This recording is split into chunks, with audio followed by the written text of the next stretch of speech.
Former Major Leaguer Al Oliver is our guest today. Well, Al, it's a pleasure to talk to you. Welcome to the show. Well, thank you very much. It's a pleasure. Maysville connection. I think maybe a lot of people remember you playing for the Pirates and several other teams and your 7-time All-Stars. But talk about your relatives that you had here in Maysville. I know you used to visit the community. Well, yes. Of course, my mother and the family was actually most of them were born in Ripley, Ohio, and then after the flood, they moved to Maysville, Kentucky. So pretty much that's where they all grew up, in Maysville. And of course, it was so many of those kids, double girls and 2 boys. And I remember the trips that we used to make at least once a month back in the 50s, down to Maysville to visit with my grandmother and have dinner. And so there is a strong Maysville connection because that's where my mother was raised. And it was always great to go back to Maysville. And, of course, since then, most of them have passed away. And I still have one aunt left there, Nancy Franklin. She still lives there. But as far as we getting back to Maysville, it's very rare these days. We welcome you back anytime. Talk about growing up in Portsmouth and playing sports at Portsmouth High School. It was lots of fun. I think that the fact was I happened to have been raised up with a lot of great players ahead of me, and then to grow up and play alongside other super athletes had a lot to do with it. But the most important thing, when I look back at growing up in Portsmouth, it was a great community to be raised in the 50s. Portsmouth was a very booming place, and our community was all together. It was a united community, and it just seems like being raised up in a community like that was so close, it kept you out of trouble. If you messed up outside of your home and in someone else's home, then you were punished there and was sent home to get punished. And, because those days pretty much are long gone, but it had a lot to do with the nourishment that we got at a young age that carried many of us into our adulthood, and we managed to stay out of trouble. Sports was a big part of our lives. I was very fortunate to have played on some real good grade school teams, real good high school teams, and junior American Legion teams. And so transition onto professional baseball was fairly smooth because I had the opportunity to play with some real good and great players growing up. Yeah, you had a basketball scholarship to Kent State University, but you ended up being drafted by the Pirates, and they had some great players, as you mentioned, that came along with you. There's no doubt. When I first came up, I was very fortunate enough to, join guys like Clemente and Stargell, who was already there. And, of course, Steve Blass was the rock of the pitching staff. But guys like myself and Richie Hebner and Bob Robertson and Manny Sanguin, Doc Ellis, all of us came up, approximately the same time, and we just blended in so well with the veterans who were already there. And, of course, we had won together when we were in the minor leagues, and that had a lot to do with us making that easy transition to the big leagues because we had those stars already there, and we felt the same way as they did and as confident as they were. And that was the main reason why we won in the 70s. And won that world championship in 1971. You were a very young player. Yes, I was. And that was a big thrill for me to be able to play on a world championship team led by the great Roberto Clemente. And at that time, I never thought that would be the last World Series I was able to play in. With the talent that we had in Pittsburgh, it was just one of those things. And that's why I tell any young player who's forced enough to be on a World Championship team to enjoy it because you never know when you might go back. You had playoff losses to the Reds in 1972 and 1977. Did you grow up a Reds fan? Oh, yeah. I definitely grew up as a Reds fan, and I followed the Reds, closely back when they had Frank Robinson, Vader Pinson, and Gus Bell, and Big Clue, Johnny Temple, Roy McMillan, and those were the guys that I grew up with. And I was always a Reds fan, and so now all of a sudden I became a Pirate, and of course that was our nemesis always each year in the playoffs. It knocked us off 3 times in 1970, and 1972, and 1975. And so I see Don Geller from time to time. We usually have lunch once a month, and we talk about the old days. Then you're involved in a blockbuster trade in 1977. How'd that feel to be leaving the Pirates? It was a sad day for me. I did not want to leave Pittsburgh. I'd almost played 10 complete years there. So there was really no need for me to leave because I had not even come into the prime of my career. So it was a sad day to be traded, from Pittsburgh, because the fans were great to me in Pittsburgh. And that's the most important thing. And plus I was a productive player. But it was just a business deal. And they went on, almost 2 years later, and they were able to win a 1971 World Championship. And, I brought Bert Blyleven to the Pirates, and who now is a Hall of Famer. So it was a good trade for both teams, actually. But it was a sad day for me to leave Pittsburgh. You're one of the few players to play. You played 163 games with the Rangers in 1980. Not too many people's played 163.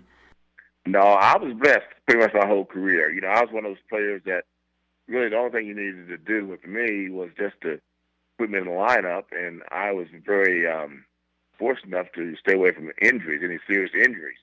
And so I was blessed in that regard. So I was one of those players that you never had to worry about. Just put me in the lineup, and I'll produce for you. I remember you the best as the Pirate, as we talked about there, the success you had, and that was a period of time when I really got into baseball, the late 60s and early 70s. But then I look up in 1982, though, with the Expos, 22 home runs, 109 RBIs, batting champion with a .331 average.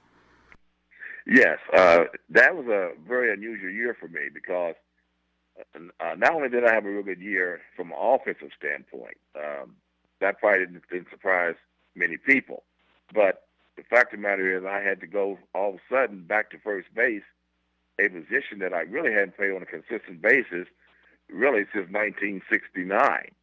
And so as a result of that, I had to make that transition back to first base. And what made it so tough was I had a bone spur in my shoulder, and it affected my throwing. But I didn't let that bother my hitting. So that was a tough adjustment for me to make, knowing that I was not able to throw the ball the way that I was capable. And as a result of that, I did make, several errors, and that hurt the team.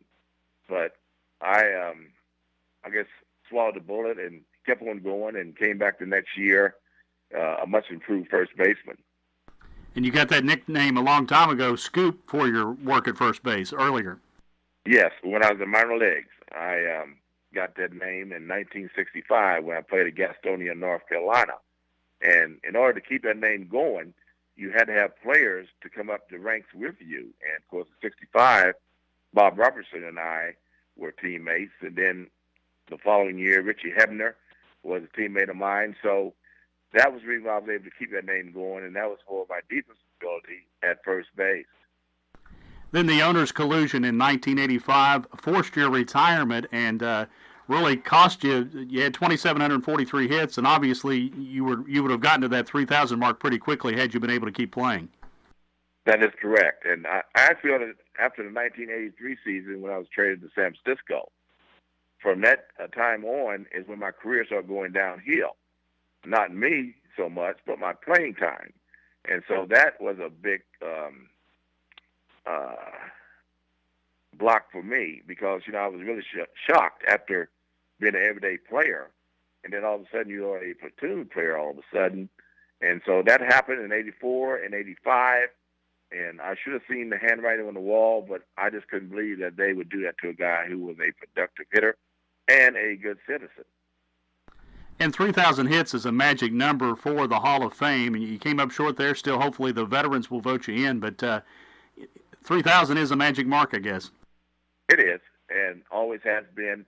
And, as far as the veterans, I'm not concerned, anymore as far as the Hall of Fame is concerned because I feel very strongly that I will not ever make the Hall of Fame because, the writers have spoken, and so have the veterans, which is pretty much comprised of former Hall of Fame players who either played with me or played against me. So if they didn't feel that I was a Hall of Famer, then I have put the Hall of Fame on the back burner, which I did almost 10 years ago. I never thought that I would make it. So my life has moved on, and my goal now is just to be the best person I can be and continue to travel around the country doing motivational speaking. Who were some of the toughest pitchers you faced? Obviously, a .303 batting average, you solved a lot of guys, but talk about some of those tough ones. Well, probably it was two guys that got me out for different reasons. Steve Carlton, I knew exactly how Steve was going to pitch me. You know, fastballs in, off the plate, and sliders away. And I didn't realize how anemic my batting average was against Steve Carlton. You know, it's 195. And I would never thought that it was that low because I hit the ball good off of him. But, you know, a lot of balls were caught. And he always made me hit his pitches. And that's a sign of a good pitcher when they're going to face a guy who's not a strikeout victim. And so he made me hit his pitches on a consistent basis. The one guy that was always tough on me was Woody Fryman, who is basically local for you guys down there. And so Woody always threw a heavy fastball that always bored in on left-hand hitters. And he was a guy that knew how to pitch me, and he knew his strengths, and he knew my weaknesses. And, you know, I had a tendency to chase, you know, bad balls every now and then. But the same effect, you know, Woody would throw the fastball in on my hands. It looked good from the time I left his hand, but it would get in on you, and he had a tendency to jam you on occasions. And so he was the one guy that, you know, if he had a sore arm that day or he didn't feel well, didn't pitch, that was fine with me. And just to prove my point, Woody was the toughest pitcher that I faced, and we were teammates in Montreal. And as teammates, it was ironic. I happened to have won the batting title. So that kind of says it all.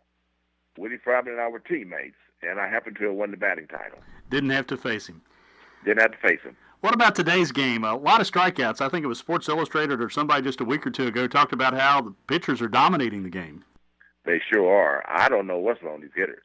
I mean, they go to the plate and they take a call, third strike, fastball, right down the middle of the plate. I think there's more guessing today. I think the hitters guess a lot, and if they don't get their pitch, you know, they're strikeout prone. And as a result of that, that's why you see so many strikeouts.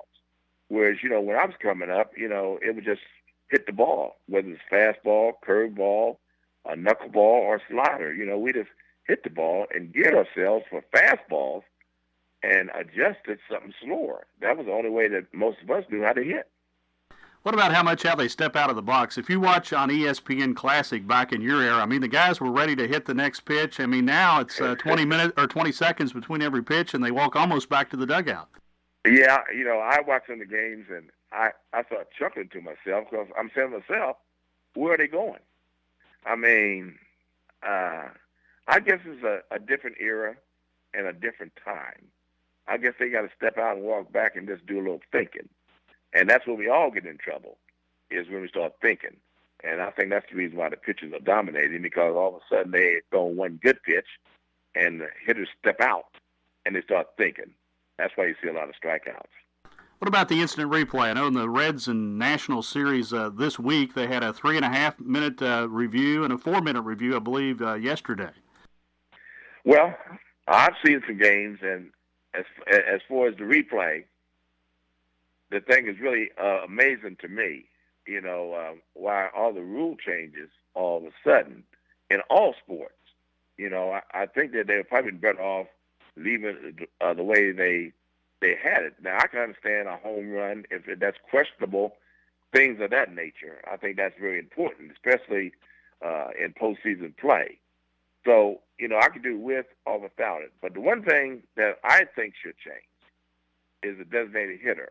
I think that either they got to have the designated hitter, if they're going to have it, they need to have it in both legs, or not have it at all, because it has to be equal.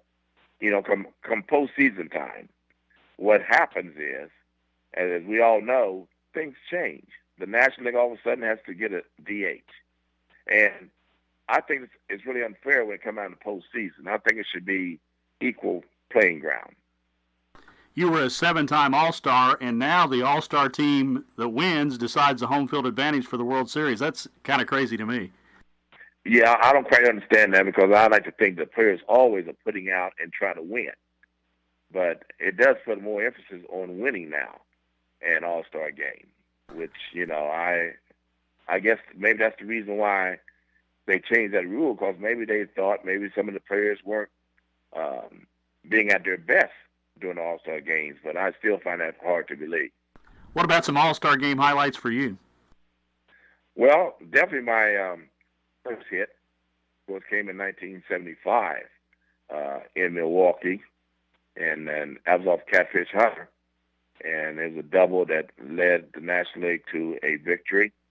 And then my first All-Star game was key because I didn't play, but I had the opportunity to replace Hank Aaron in right field, and that game was played in Atlanta.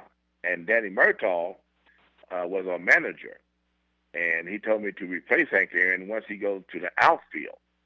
And so I did that, and, to give Hank that opportunity and the respect that he truly deserved for the fans to give him a standing ovation in his home ballpark.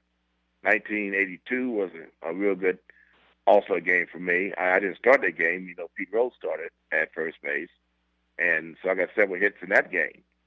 So All-Star games, were pretty good to me.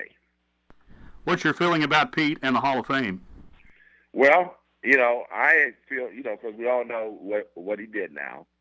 And I think the bottom line to Pete is concerned is that if he ever gets back on the ballot, we all know that the writers are going to vote for him to go into the Hall of Fame. So it comes down to if the commissioner of baseball or whoever is higher up decide to reinstate Pete Rose, then he will be a Hall of Famer. But the bottom line is, I know if I had a vote and he was reinstated, then I would definitely vote for him, no doubt. You mentioned you're traveling the country as a motivational speaker, but you did return home to Portsmouth, and I know you're doing a lot in the community. Yes, I'm involved in Kiwanis and a lot of church work, and even speaking within the Portsmouth area.